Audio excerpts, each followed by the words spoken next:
What is going on, everyone? It is College Football Talk. I'm your host, Hunter DeLauder, and today is Week 7 recap. I'm going to highlight all the biggest action that took place over the weekend that we hyped up in the offseason as the premier weekend of the season, lived up to its billing. There were overtime classics across the country. There were teams showing their dominance, everything else in between. So really fun weekend. There were some top 10 teams that had big time scares but got over. We're going to dive into all of it. Make sure you guys are subscribing to the podcast. Make sure you guys are viewing the podcast as well. The viewership's been down a little bit last few weeks, or last few episodes, I should say. So make sure we're doing that. Just watch it for a little bit, skim through we're talking about some of the games, and then leave a like button or leave a like and subscribe if you're not already. And if you know anybody that isn't subscribed, make sure they are subscribed as well. We're trying to get to 200 subscribers. And if you're trying to follow me on social media, Hunter DeLauder or DeLauder Hunter on Twitter, Hunter.DeLauder83 on Instagram. So without further ado, we're going to get right into it. I'm going to kill the music as I always do. We're going to take the intro banner off and we're going to hop right into it was a instant classic, one of many that took place over the weekend, but this one starts us off here today. It's number 3 Oregon holds on to beat number 2 Ohio State 32-31. It's the Ducks' biggest win in program history, as far as highest ranked win. And the game lived up to the billing. It was an outstanding game from the moment it started to the final play, literally, of the game. We'll talk about that here in a little bit. But we'll start with Oregon here. Dillon Gabriel was brilliant on Saturday. 23-34, threw for 341 yards, 2 touchdowns to the air. He also rushed for 1 late in the fourth quarter, which was a big-time play. And that was really the biggest story of this game was Oregon was able to make the bigger plays more than Ohio State was. And nothing against Ohio State. It was just Oregon, being at home in front of that crowd, which I talked about in the last episode, was one of the reasons why I liked Oregon in the spot. Just home field in this kind of game is always huge. But they were just able to make more plays than Ohio State was in the end. And that's just how it came to be. Highlight, the rushing touchdown, like we just talked about, Dillon Gabriel on a 48-yard strike he had to Tez Johnson when they were trailing 21-15. Like, those kind of plays are what made Oregon able to get this win. Dillon Gabriel was able to make throws down the field, really accurate with his deep ball, which was big time. It was interesting to see because Ohio State coming into this was one of the best defenses in the country. They were let me find it. Here we go. They were the number 1 scoring defense going into this game, but talked about how they hadn't been challenged at all. I mean, the best offense they had played coming into the game was Marshall, who was ranked 61st coming into this weekend. So Ohio State had not been challenged at all, respectfully to all the other opponents they played. So it was going to be a big test. And for the most part, they held up all right, but you knew they were going to have to give up some points at some point. I just thought that they maybe were able to stop the run more and give up some plays in the air. They really weren't able to stop either one for the most part. They did have a couple of nice red zone stops. But Jordan James rushed for 115 yards, scored a touchdown. And that was something else I kind of mentioned, was Oregon going to be able to run the ball against that stout D line with Tuamaloau out, with Steel Chambers, or no, not Steel Chambers. Jack. Let me find it here. Forgot his name. I forgot the name. Oh, Jack Sawyer, Ty Hamilton, and Tyleik Williams. Were they going to be able to run the ball, have success? Because they haven't been able to run the ball crazy well to this point. They were able to run the ball pretty good, enough at least. But, outside of that, Ohio State just wasn't able to get it done again. I thought that Will Howard played really well. He definitely played a lot better than I thought he would play. He had 326 yards, 2 touchdowns. Mecca Ibuka and Jeremiah Smith had a great day. Jeremiah Smith had a really nice day. He had 10 catches for 100 yards. Ibuka had 9 catches for 93 yards. So they each combined for 2 touchdowns. Like, they were the big play, but Jeremiah Smith had a costly penalty down the stretch on that final drive, offensive PI, pushing off to get, which would have been a really nice field position for Ohio State to kick a game-winning field goal. But just the miscues down the stretch killed Ohio State. It just between the PI call, the ending where Will Howard just lost track of time and slid, and they weren't able to get another playoff as time expired, and they had a timeout to use. They weren't able to use it. Just little things like that really hurt them. And once again, Brian Day just not able to get it done. 2-6 now all time against AP top 5 teams. He just can't win the big one. Sorry. He's 1-3 against Michigan all time. He's 2-6 now, like we just said, against the AP top 5 teams. Lost in the playoff, lost here. Is what it is. But I mean, I'm not saying anything away from Ohio State. Like, they could still win the national title. But for this point, like, Ryan Day still has not been able to win the big one. That just is what it is there. But, for Oregon, I thought they were going to win this. I had them going undefeated pretty much through the regular season. I have them in the national title game. That's like what I predicted. So, I mean, to this point, we're looking good right now. But, listen, this is not we can't fall off now if you're Oregon, but what a win, regardless of what happens next. Like, to win that kind of game in that environment for Dan Lanning, who is also searching for that kind of signature win, to get it Saturday night against Ohio State, just huge momentum builder right there. A lot of people thought Ohio State was going to win this game. I just thought that at least this time Oregon was going to be able to get him. Traveling cross country into that environment, the best environment on the West Coast, hands down. And it showed Saturday for sure. So Ohio State has to rebound before they head to Penn State in 2 weeks. They get Nebraska first next week, and then they have Penn State, and that's at Penn State. So the two biggest tests so far for Ohio State they have this season is Oregon and Penn State, and they haven't passed the first test. So we'll see if they can bounce back. But a big win for Oregon for sure. They moved up to number 2 in the newest AP rule. All right, moving on to an overtime classic down in the Bayou where LSU beats Ole Miss 29-26, an instant classic from the jump. The crowd was outstanding. Just awesome. I'm going to see if I can pull up the while I'm talking here. But LSU never trailed or never led in this game. They trailed the entire game up until the final play where they took the lead to win the game. It was just back and forth action. Ole Miss, just too many miscues ended up really costing them at the end. Just too many missed opportunities in the first half, missed field goal. They turned over on downs in the first quarter. They fumbled late in the second quarter, which led to points for LSU. And then in the fourth quarter, they had an interception in LSU territory where Jackson Dart threw it where there was like 6 guys in the area. In overtime, there was too many miscues and penalties. They backed up. Luckily, they got 57-yarder by Davis to kind of save them there in overtime for the meantime. But then they weren't able to get it done. And then Ole Miss, again, miscues and penalties. 12 penalties on the night, 110 yards. Just not going to get it done like that. And then going into the game, I remember talking about those DNs for Ole Miss versus those tackles for LSU. LSU came in only allowing, I believe, 2 sacks on the year. Well, LSU's offensive line, 0 sacks allowed. Pass pro was outstanding. They weren't able to run the ball crazy well, but Ole Miss is awesome at stopping the run. I think it was like 84 yards they were only able to rush for something. So it's right around that number that Ole Miss is usually giving up anyway. So really good there. But they just couldn't get pressure on Nussmeier.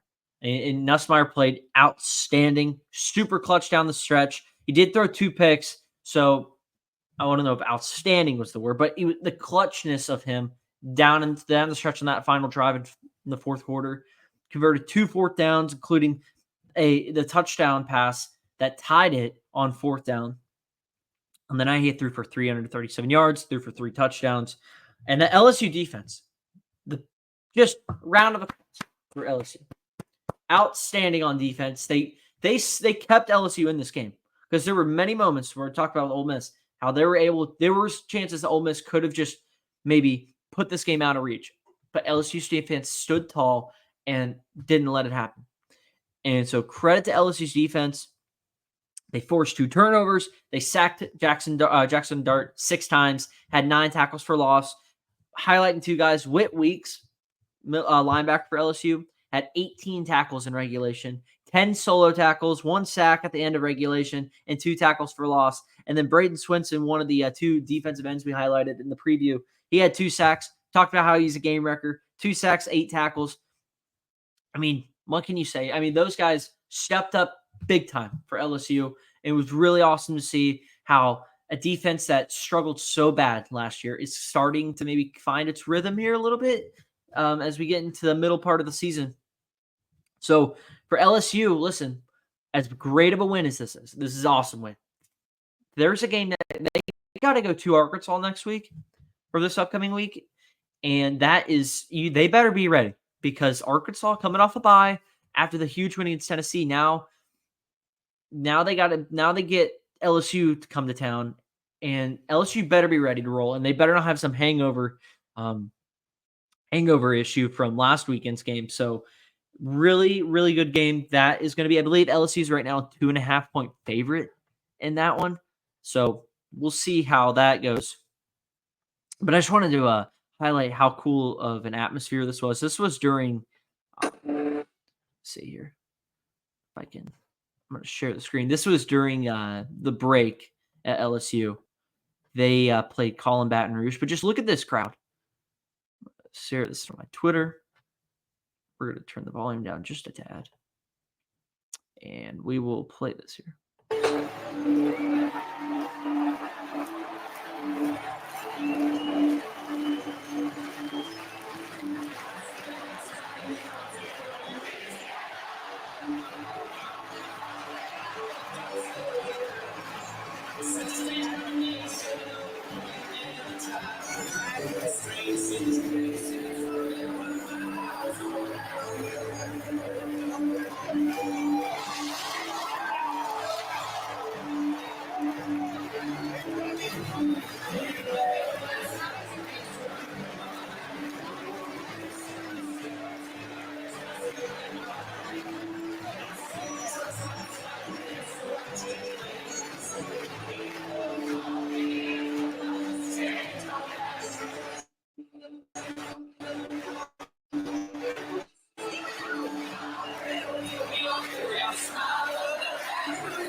But you see how awesome of an environment that was. There's a reason why Death Valley at night is unlike anything you'll ever see anywhere in the world.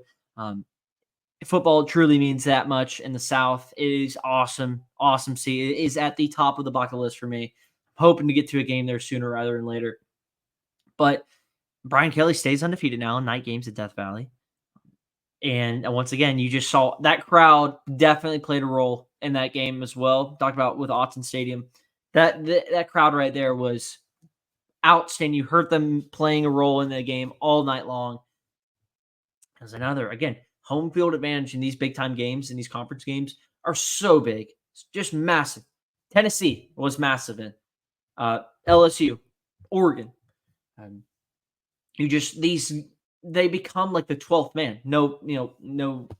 No shade there at A&M because A&M has the 12th man, but like they do become like that extra person on the field that just is just screaming down on you if you're an opposing team. So really awesome environment. For Ole Miss, listen, you moved to 5-2 now. It's a game you should have had won going into the bye week. You should be 6-1, but you just let it. You couldn't finish, and it's tough. Lane Kiffin's now going to have to figure out a way to kind of rally this team that's not, wasn't recruited altogether. These guys are all just kind of transfer portal guys for the most part. It's going to be interesting if they can kind of rally, save their season some, because they do not want to let this become a spiraling effect where they're just snowballing out of control. And then all of a sudden you're just looking at like a 9-3, 8-4 year. LSU, they just kind of keep on chugging along, keep winning. If the defense can keep improving and the offense can just somewhat still established somewhat of a running game, this is a dangerous team for sure. For sure. So moving on though to another LSU or another SEC game. Number 8 Tennessee survives Florida in overtime, 23-17. Let me get a drink real quick. Shout out Stitch. This is usually the third Saturday in September game. It was the second Saturday in October game. So, but nonetheless, it was the Gators making the trip up to Knoxville. I had a lot of doubt that Florida would be able to hang in this game, but Tennessee's slow starts again have come back to nick them. It's back-to-back weeks now. They trailed going into the half 3-0. I mean, they just can't get anything going offensively to start these games against lesser competition. And I mean, Florida was up 10-0 in this game in the third. Graham Mertz threw a nice touchdown pass to Chimere Dike. And then all of a sudden, Mertz got hurt. Montreal Johnson also was hurt in the game. I know Mertz, they're getting an MRI done, I think today or yesterday they were, but it looks like a knee injury. I don't expect him to be around for the majority of the rest of the season, if not the rest of the season. I haven't seen the full extent with Montreal Johnson, but it was DJ Lagway. Came in, did throw a pick. He played as well as you possibly can on the road like that. He did throw a really nice touchdown pass at the end of the game, but we'll talk about that in a second because them not choosing to go for 2 at the end of regulation as 16.5-point dogs on the road in Neyland at night is very questionable. We'll talk about that in a second because I have a whole thing I'm going to talk about. There's miscues. But UF played better than Tennessee. They outplayed them the whole game. They out yardaged them, 361 yards, 223 passing yards. They threw the ball more. They were only outrushed by like 5 or 6 yards. They ran the ball really well. The turnovers killed, as well as miscues and penalties. UF in the first half, there was a missed field goal. Oh no, excuse me. They made a field goal. They had gone up 6-0, but it got called back because of too many men on the field. We're still having issues on special teams for Florida. What are we doing? We can't be having special team miscues after a year last year where it killed you all year. Failed 4th and 1 on a jet sweep in the second quarter in Tennessee territory, specifically at the Tennessee 18. DJ Lagway was in the game at this time. Mertz was still playing, but this was Lagway's drive because they keep splitting drives.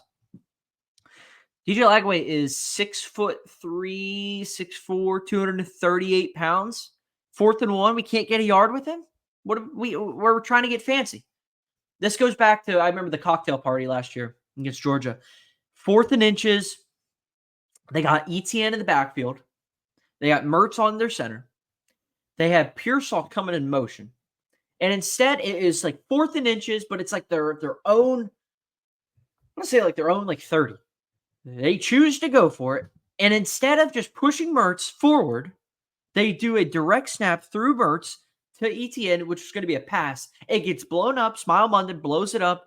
They lose yardage. Georgia scores a touchdown, and the game's pretty much over at that point. Again, we're getting Napier is getting too fancy. I don't know if he's just overthinking it some, or if he just doesn't trust his O-line to get 1 yard against a deep line for Tennessee, which is good, but it hasn't been stout as of late. We can't get a yard there. And then on the 1 yard line of Tennessee, Mertz fumbles it because James Pierce comes in like a bullet train and just knocks it out. Really nice play on him, but fumble it there.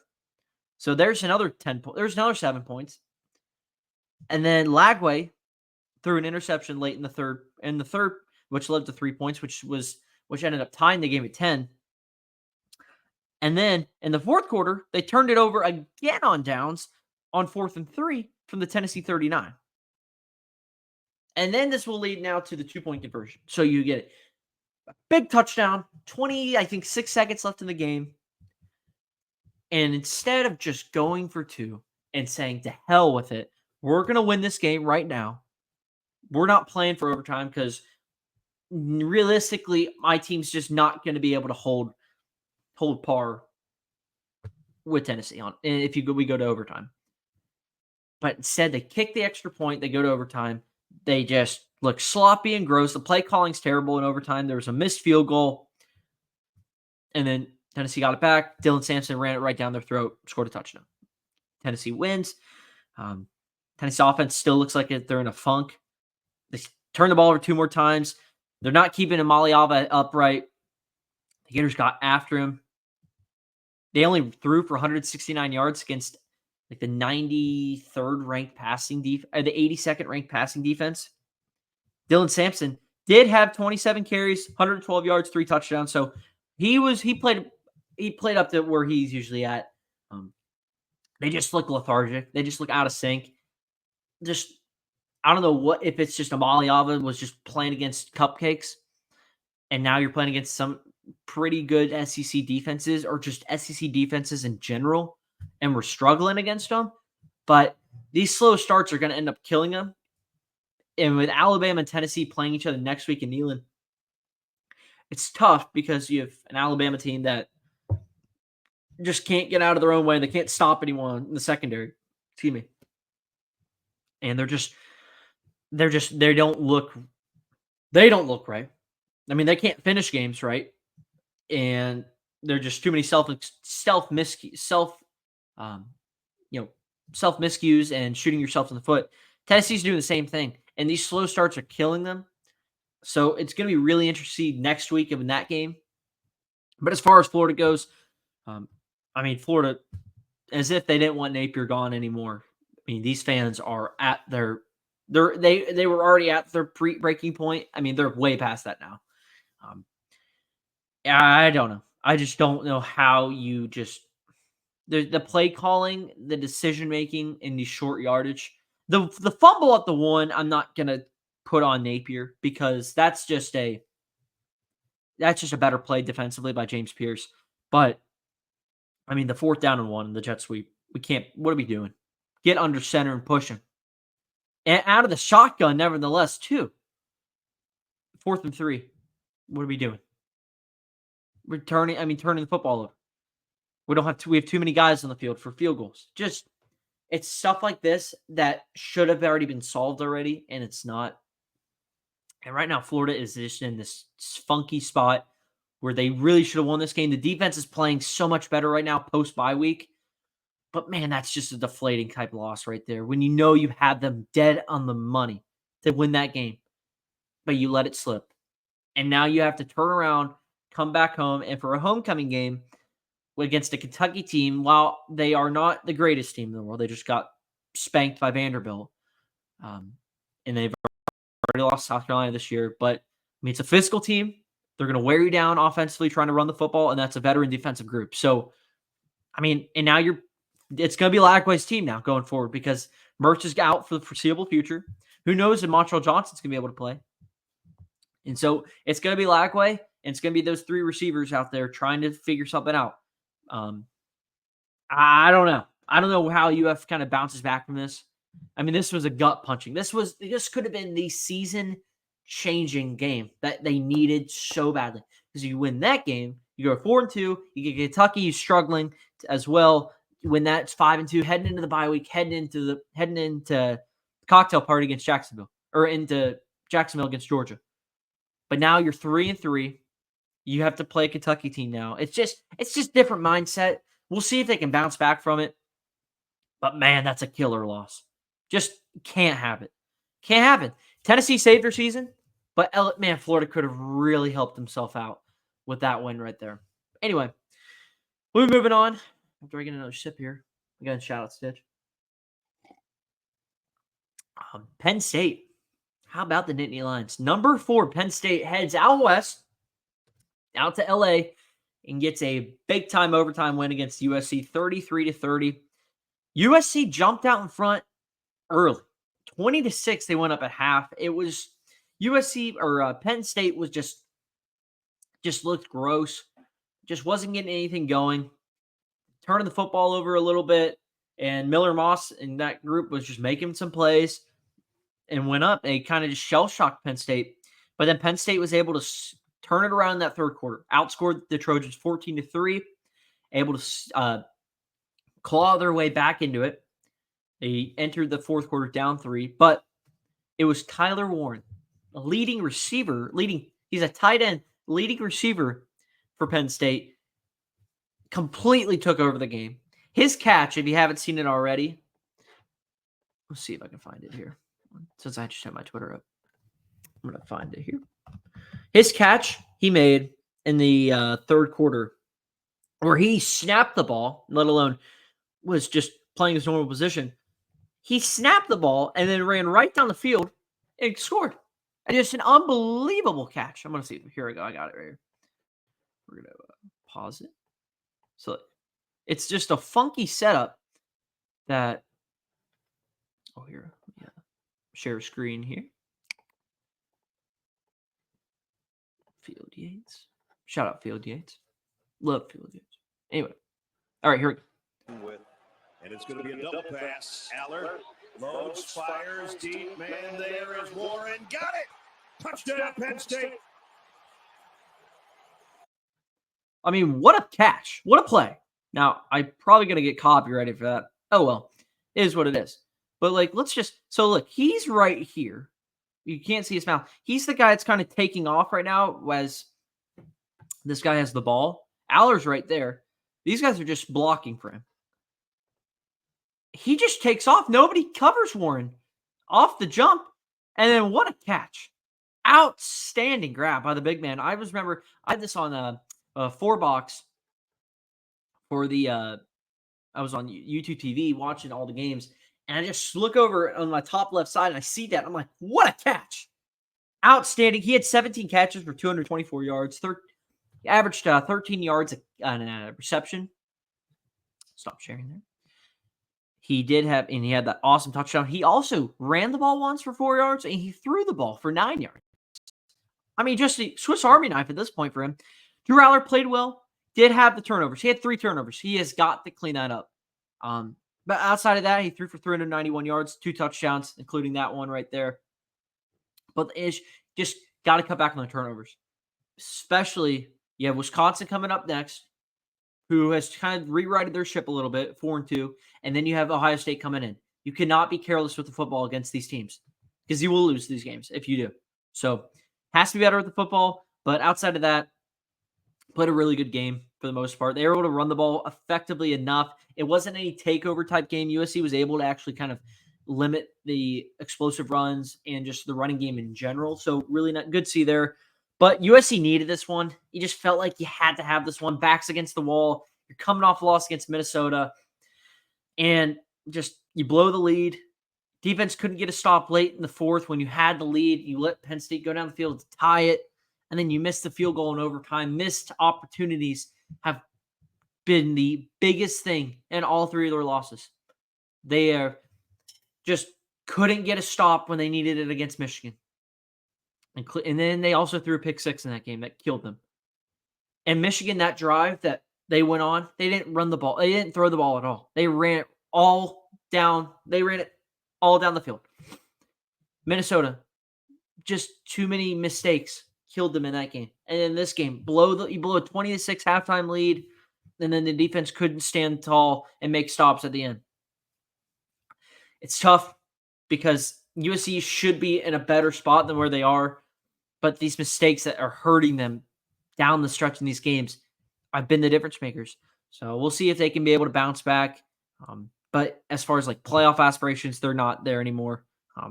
They're not even in the Big Ten title race anymore. That's 3rd conference loss. That won't get you anywhere. But they could still have a good season. That's going to be important for Lincoln Riley. Can he get this team to kind of regroup, rebound, and finish the season off strong? But Penn State, 6-0. They moved to number 3 in the country. And they have those 2 big games coming up. So that's going to be, it's go time. You got both of them at home. Let's see if they can put their big boy underwear on and get those wins right there. All right, moving on. Texas runs Oklahoma out of the Cotton Bowl. Oh, here, I didn't even have the header up. 34-3 is the final. This game was the most boring game of the whole Saturday. You watch Chris Fowler's Saturday night recaps. Sometimes they come out like Sunday morning. He was talking about how he was mad. him and Herbstreit called this game, and he was talking about how he was like mad, how like of just a snooze fest and like of a downer this game was. I mean, just Oklahoma just never had a shot in this game. I mean, they intercepted Ewers like right out of the gate in the first quarter. Couldn't do anything with it. Just offensively, they were down 5 of their receivers, top 5 receivers. They had like just the third stringers in at this point. They only had 239 total yards of offense. Michael Hawkins did all he could, but to credit the Texas defense, they were dropping everyone back, playing, and would put a spy on. And so if Hawkins wanted to try to run it all or anything, he was getting caught by someone. And Texas, to credit, Sarkisian, great game plan against that. They took away his running ability, which was the biggest factor going into this game. I said how if Hawkins would maybe able to overwhelm Texas with his legs, kind of how Dylan Gabriel was with his legs last year, he maybe would able to extend drives and maybe just keep Oklahoma in this game. But when you're down your top 5 guys on the outside, it's tough. And Hawkins can only do so much. Javonte Barnes had an all right game too. They were able to run the ball okay, but just nothing. And Texas was all over him as well. 5 sacks, 11 tackles for loss. Anthony Hill, Colin Simmons sacked 16 tackles combined. Anthony Hill had 2 sacks himself. They were all over the place. That linebacker group, mentioned them in the preview. They stepped up, highlighted them out. They showed up in a big way. And Quinn Ewers returned, talked about how he threw the pick early in the game, but outside of that, he did what he just needed to do. Nothing special. Threw for 199 yards, threw a touchdown pass to Gunnar Helm. But the offense is so good. They just don't have really any weaknesses they've showed. They didn't even have to do anything. Brooks Austin mentioned it on his show. They in the second half, they could have scored 50, respectively, to Oklahoma's defense, which played as well as you could. But in the end, like you run out of gas and energy, and then that's just how it goes when your offense is struggling so much. But he's talking about how Texas just decided to just walk down the field. There was no hurry, there was no rushing, anything special. They just walked right down the field. Nothing crazy. And Quintravion Wisner, with the running back injuries, he stepped up. 13 carries, 118 yards, had a touchdown run. It was Gunnar Helm. We talked about this touchdown. He was the leading guy at the receiving spot. But, this offense, if they're not running the ball well, they can throw the ball really well with Wingo and Isaiah Bond, who did get banged up in this game. So it's going to be interesting to see how monitoring that situation going into the Georgia game this week. But they just have so many guys with Golden and Wingo and Helm and Bond when he's healthy. Silas Bolden, who had a really cool touchdown. Heads up play. There was a fumble. I believe Wisner fumbled it in the end zone. And Bolden was just right there, Johnny on the spot to recover it for the touchdown. It kind of felt like the gut punch, knockout blow for Oklahoma. But when they're not, like I said, like when they're not running the football well, they can throw the ball well. When they're not throwing the ball well, they can run the ball well. Like they have not shown a weakness to this point. I'd say they're the only team in football that you can't pinpoint a weakness that this team has. Georgia, the secondary miscues, the secondary issues are a real thing. Offensively, they turn the ball over a little bit too much lately.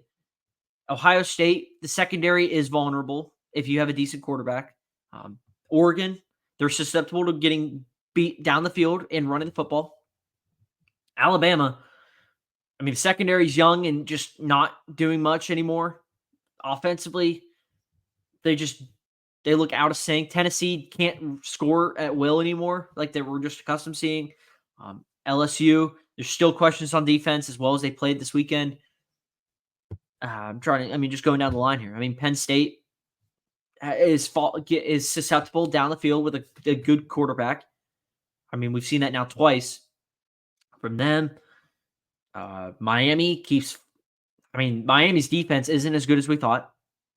Cam Ward and when the day Cam Ward can't bail them out, then they're going to lose. He's carried them from the grave to 2 wins that they had no business winning. Well, with the refs' help. But like there's every other team we kind of mentioned right there. That's majority been in the top 10 all year. Has a weakness for sure. Texas hasn't. Maybe you could say, well, they haven't played anybody. Okay, but they're still handling business, and they are not. Again, you can still play nobody and still have show signs of some sort of deficiency. I mean, Georgia played Mississippi State this weekend. That secondary gave up 306 passing yards.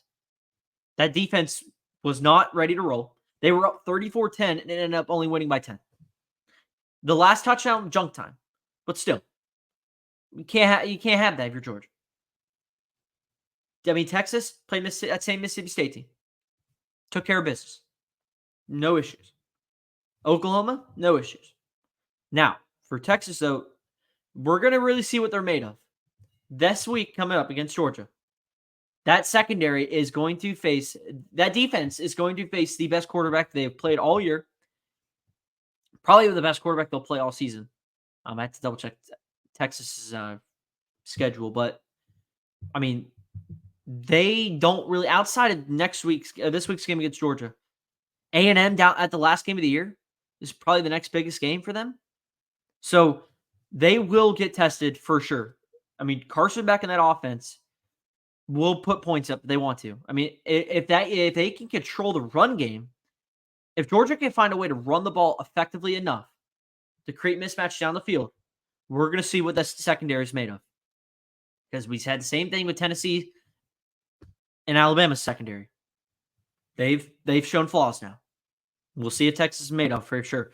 But really love what Texas is made of to this point. And shout out Quinn Ewers. We bring the boom dance in the end zone. That was pretty sweet. Anyway, moving on. Speaking of Alabama, keep talking about them, how they're miscues. Well, they escaped again. This was supposed to be a get-right game.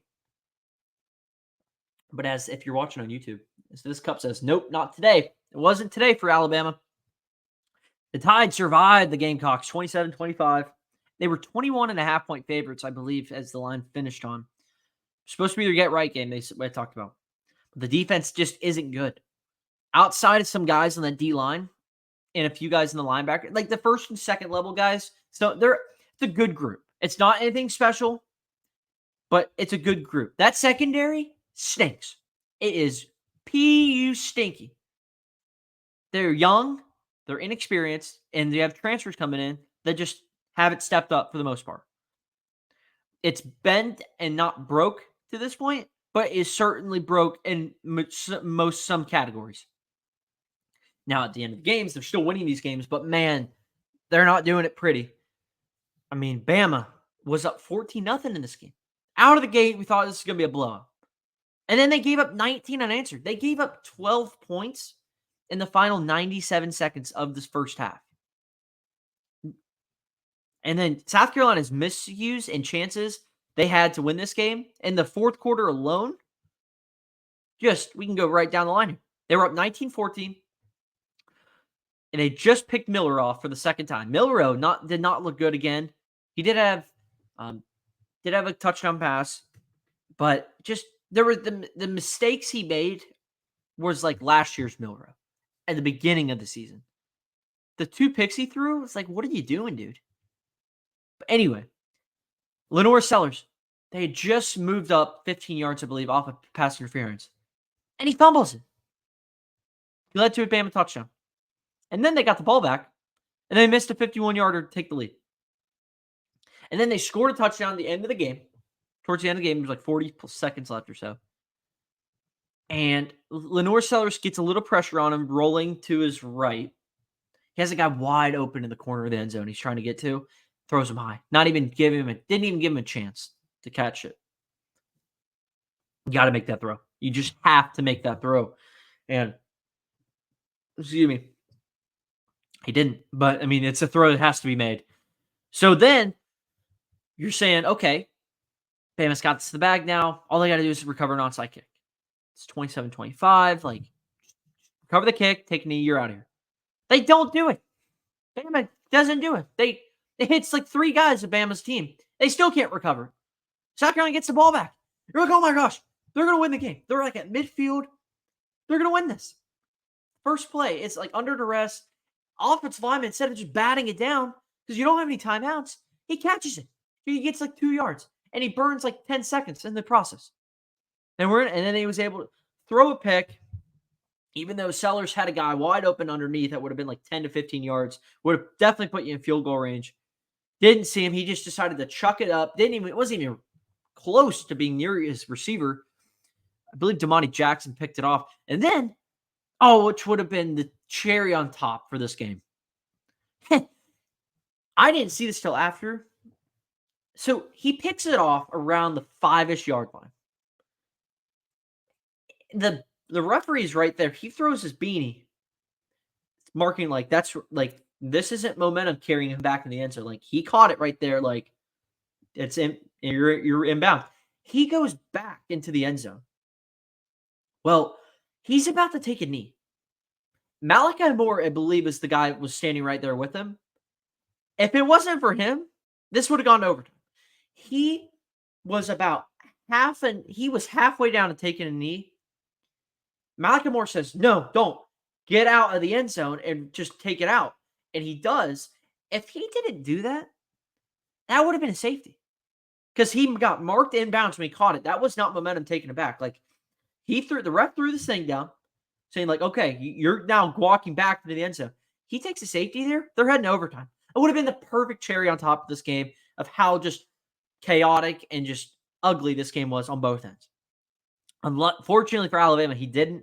Bama escapes, and now they got to head to Rocky Top, take on the Vols. So I'm just very concerned about this Bama team, especially on the pass defense. Lenore Sellers, this South Carolina offense, anemic as anyone on the passing side.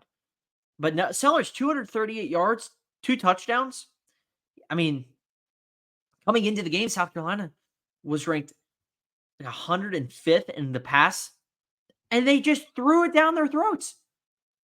I don't know. I don't know. But now you're going up against Tennessee next week. And with those weapons, and I know Amaliava in this offense has been slow, but they're going to be able to run the ball effectively enough.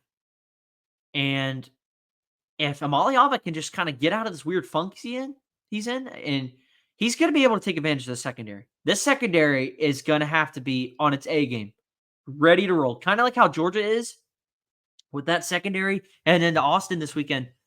I mean, Bama's secondary, we got to get ready to roll. It's just too many mistakes we're making right now, and we're halfway through the season. They're going to have to figure something out. I'm concerned really as well. Bama is not running the football effectively enough. They're becoming a very reliant on Jalen Milroe, like too reliant on him. It's almost like bail me out kind of Superman-esque.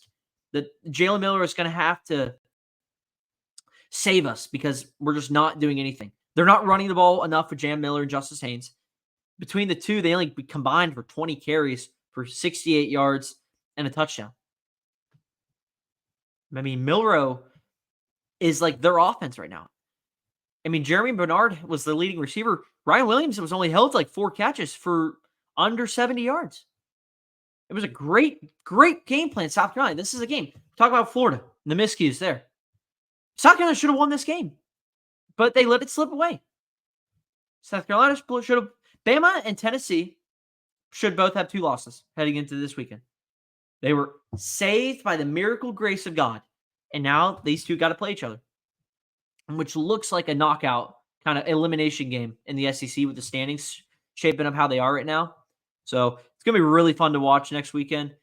I'm starting to like these no divisions in a lot of these bigger conferences now because these games now are like elimination games. I mean, Georgia, Texas, it's an elimination game really for Georgia.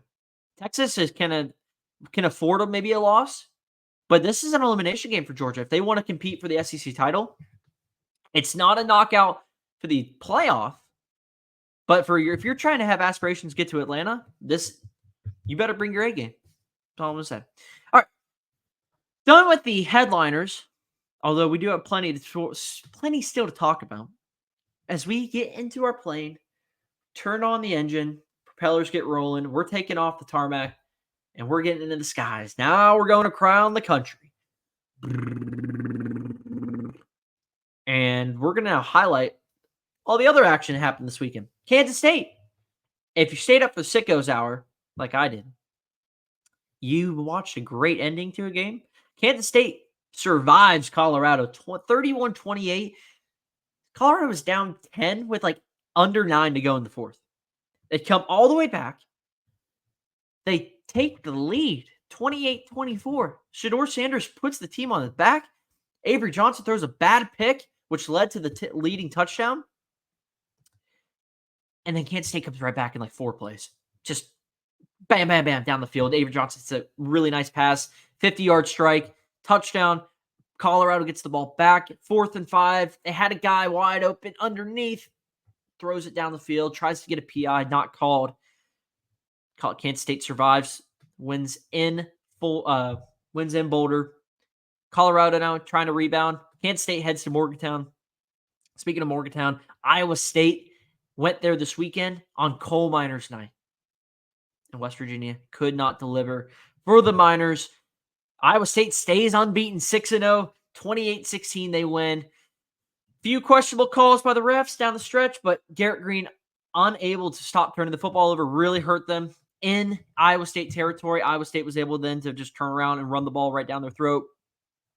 And kudos to the Cyclones getting a massive win on the road. Probably one of the last big road tests they'll see this year. So really nice job there. Georgia, talked about it a little bit earlier, holds on to beat Mississippi State 41-31. Carson Beck had a great game. Threw for a career high, 459 yards, 3 touchdowns. So he threw 2 picks. The first one was on the first drive. It was on a tip ball. Not really going to blame you for that. The second one, I tweeted about it. I said, I don't know what the hell he was looking for. They had the ball inside the 10-yard line and were throwing the football in a spot that's nobody's there. He tried to squeeze one in, I believe to Lawson Lucky or Oscar Delp. Nobody was there. And he just blatantly turned the ball over, which led to a touchdown. I mean, at that point, if they score that, it becomes a 41-17 game late in the third. We're looking at a game differently. Instead, Mississippi State turned around, went all the way down the field, scored a touchdown, and made things a lot closer than it needed to be. This defense, this pass defense, talked about with Alabama, there's major concerns. I mean, I'm scared to death for Georgia heading into Austin this weekend. I am the lights are flashing. I keep waiting for this team to make adjustments, whether it be playing different guys, getting guys out that shouldn't be in the game. I'm looking at Dalen Everett and Julian Humphreys. I got Ellis Robinson, the 4th, sitting on the bench, a 5-star freshman that came in late. Played great when he came in. Why isn't he playing full-time? I'm watching Dalen Everett every week get burned like toast. I'm watching Julian Humphreys just blatantly just get beat off the start with his head turned around, not looking for the ball, just throwing his hands up. He got beat by Ryan Williams. He got beat this weekend against Mississippi State. I'm looking at Daniel Harris get smoked off the line as well, giving up big chunk plays down the field. The secondary has to figure itself out. The eye discipline is not there in the secondary or even at the linebacker group. This eye candy is just killing them. And Texas is going to do the same thing. No mistake about it. They will look what they did. I'm like, okay, we'll throw that in a little bit. We'll sprinkle that in some. I mean, KJ Bolton did have a nice pick, but these young guys, give them a shot. It should be, and I know I'm ranting here, it should be Starks and Dan Jackson in the back end with KJ Bolton, Ellis Robinson, and Jonel Aguero out there. Maybe cycle in Humphreys and Everett every once in a while. They have proved that they cannot consistently play Georgia standard football for 60 minutes. And for Georgia, it just as a whole, they haven't yet played a game like that. We're 60 minutes of just clean football. So we'll see if they can get it turned around. Huge, huge game coming up. Keep talking about it. It'll be the headliner game this week in our preview for week 8. But Pitt stays unbeaten. 17-15. They beat a very, what's the word I'm looking for? Just, just a nasty Cal team that came in, was trying to bounce back after that ugly, ugly Miami loss where they let it slip away. They blew the big lead. And to credit to Pitt, stayed the course. Wasn't pretty by no stretch, but they got to win, stay unbeaten. Illinois comes back, after they blew a huge lead to come back to stop Purdue on a 2-point conversion attempt in overtime, win 50-49. BYU, the 14th ranked Cougars, they moved up a little bit now, I believe, but they beat Arizona 41-19. They stay 6-0. I mean, these teams, Jake Retzloff, another great game. Iowa, hey, here you go. Here's Iowa, 40-16. They beat Washington. What world are we living in? Iowa just scored 40 against the team that just beat Michigan. That was one of our best bets, by the way. Iowa -3. But Washington coming off that big time win. Now they got to go play a noon game in Iowa. Bad recipe right there. They ran the ball for 220 yards. They threw the ball effectively enough to Iowa standards. Wasn't anything crazy. But they ran the ball super well. And the Hawks, huge win at home. Army, the Black Knights had them as a best bet. 40-16. They are 44-10. They smoked UAB. Just ran all over them. We like them again this week against East Carolina. Vanderbilt beat Kentucky 20-13. Don't look now. Vanderbilt's 4-2. Don't look now. They are 6th, I believe, in the conference standings. Don't look now. Diego Pavia has this team going. It was a huge, huge spot for them, especially coming off the Bama win. Would they be able to rebound and kind of stay afloat, not get too high and ahead of themselves? They were able to do just that. Huge win right there. Now Kentucky has to lick their wounds, head up here to Gainesville. And Boise State beats.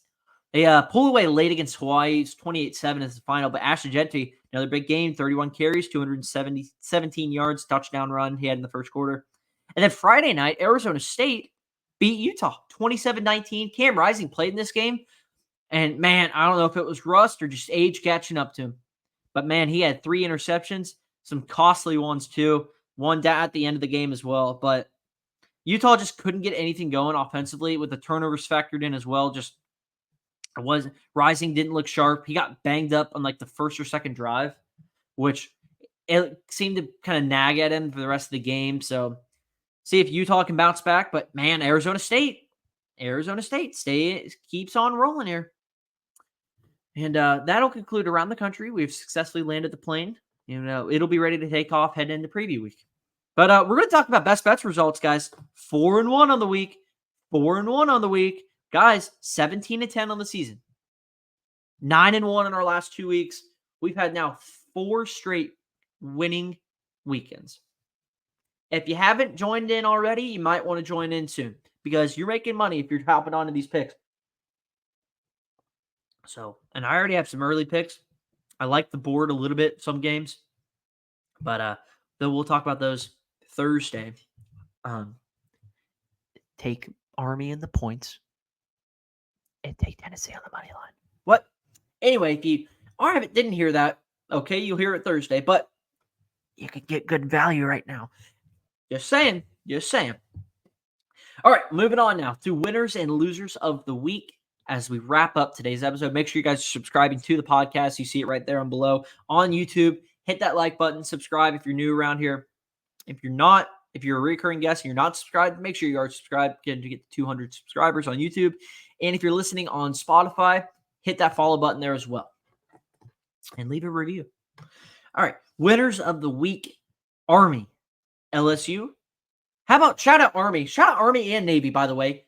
Both undefeated, both ranked now. We have a awesome doomsday scenario if these two teams stay undefeated. Just can't wait. I want it to happen so bad. But they both got to beat Notre Dame. Dang it. Of course, though. Army is that. Go Army, beat Navy. Come on. Anyway. All right, Army, LSU, massive win right there. And what an overtime play call where you get Kyron Lacey, off of Trey Omos, who was covering him for the better part of the game. You get him off of him in motion, get him into single coverage against a much weaker and vulnerable cornerback all by himself. And Nussmeier throws a beautiful back shoulder to get Lacey off of it. He kind of stops. Might have been a slight push, but nothing crazy. Ole Miss guy falls over. He just turns around, catches it. Boom, bang. How you doing? Keep it moving. That's a win. Iowa State gets a massive win. They're another winner. Iowa, Oregon, Arizona State, Penn State, BYU, Vanderbilt, and Texas are all winners of the week. Losers of the week, Georgia. I got to see better. Ole Miss. Can we bounce back now? Heading into the bye week. Then we got to respond. Bama. Tennessee. What are we doing? We got to figure it out. Florida. Napier. Between Napier and the turnovers. Got to figure it out. This game you should have won. You didn't.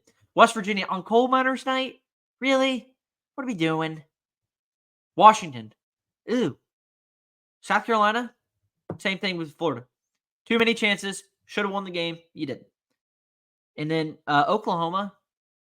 You're an honorary loser because of how broken you were offensively, but still, we can't be losing 34-3 to our rivals. Ew. Anyway, that's going to be it for today's episode. Make sure you guys are subscribing to the podcast. I'm trying to get to 200 subscribers. We just talked about it. Hit that subscribe button if you haven't already. And if you're new around here, hit the subscribe button. If you know anybody that is a college football fan, tell them to subscribe to the podcast. It would mean a lot for me. And listen on Spotify, follow there. If you want to hit me up on social media, on Twitter /X at DeLauderHunter, Instagram Hunter.DeLauder83. We'll be back next week later this week for Week 8 preview. Got some massive games to talk about. But until then, this is College Football Talk. I'm Hunter, signing off. We'll see you next time.